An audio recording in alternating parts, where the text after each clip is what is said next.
दादा, आज मी तुला रागाने नाही तर मनापासून काही सांगायला आले आहे. तुला कदाचित वाटत असेल की व्यसन करून काही वेळ सगळ्या चिंता विसरता येतात. पण खरं सांगू का, काही क्षणाच्या नशेमुळे आपलं आयुष्य हळूहळू नष्ट होत चालले. हे तुला दिसत नाही का? पण तू एकटा नाहीस. तू आईचा आधार आहेस, माझा अभिमान आहेस आणि आपल्या कुटुंबाची आशा आहेस. लहान असताना तुला आठवते, मला कुणी काही बोललं की तू लगेच उभा राहायचास.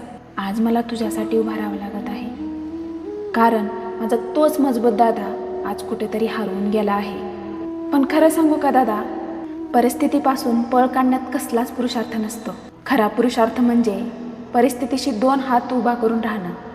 पण मला माहीत आहे तुझ्यात ताकद आहे, तुझ्यात कष्ट करण्याची क्षमता आहे आणि सर्वात महत्त्वाचं म्हणजे तुझ्यात एक चांगला माणूस अजून जिवंत आहे.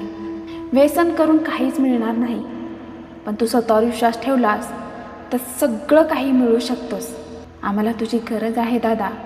फक्त एकदा स्वतःवर विश्वास ठेव आणि उभा राहा, कारण मला माहीत आहे माझा दादा हरलेला नाही, तो थोड्या वेळासाठी थांबला आहे.